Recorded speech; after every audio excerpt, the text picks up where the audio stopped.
Today we celebrate the feast day of Pope St. Pius V, who died in the year 1572. He lived at a time where there were some very significant historical figures. And Pope Pius V, I think for a lot of people, they sort of don't really know who he is. He lived at the time of Queen Elizabeth I. He lived at the time of Charles Borromeo. He lived at the times of the Medicis. Pope Pius V became Pope, and he, I think, was really a far more contemporary version of the Pope, the Bishop of Rome, than many of his predecessors. The Pope directly before him, Pope Pius IV, was of the Medici family. He wanted to appoint his grandnephew as a cardinal. He was only 13 years old. And Pius V, who was a cardinal at the time, came and said, "You can't do this. This is just wrong. This just makes the church into something it's not." He stood up to those who were living opulent lives, who were living contradictory lives. He called people to live the way of Jesus Christ. He called the church, especially the clergy, to live lives of humility. Pius V was of the Dominican religious order, and he has become one of the popes who was known for wearing white. Before that, many of the popes didn't wear white. But he became one of the first who wear white consistently, and today we have popes who wear white. Pius V was it was a challenging time in history.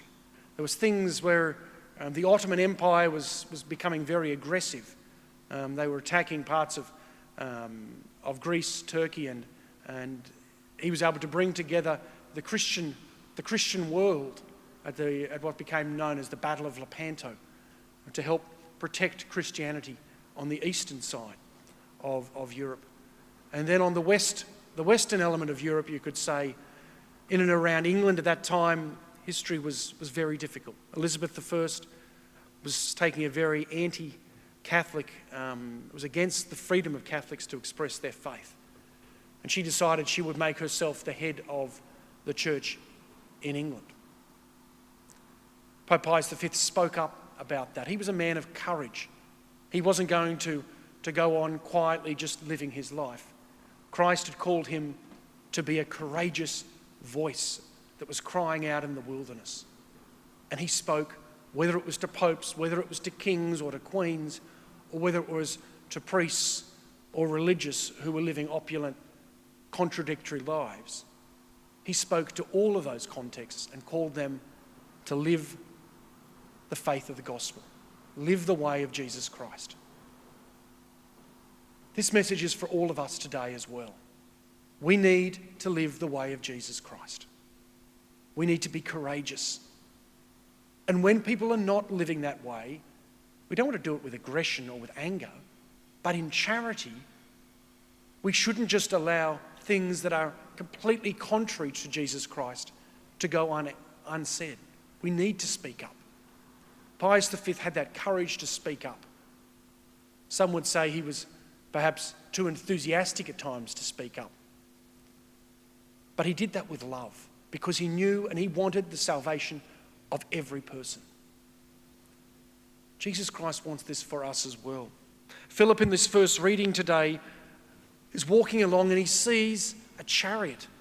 I often used to think this was a chariot a bit like something out of Ben-Hur, a chariot race going around. It's probably a bit more like a carriage, a horse and cart almost.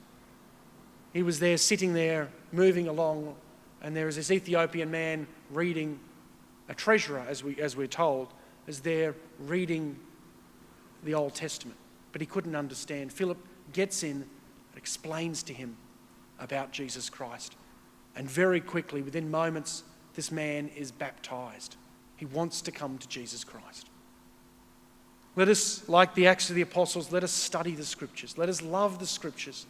Let us seek a deeper understanding, not just because we want to have intellectual knowledge, but because it will change our life. Not for evil, but will change our life in a radical way to live the way of Jesus, the way of love, the way of peace, and the way the Pope St. Pius V proclaimed courageously throughout his life. Pope St. Pius V, pray for us.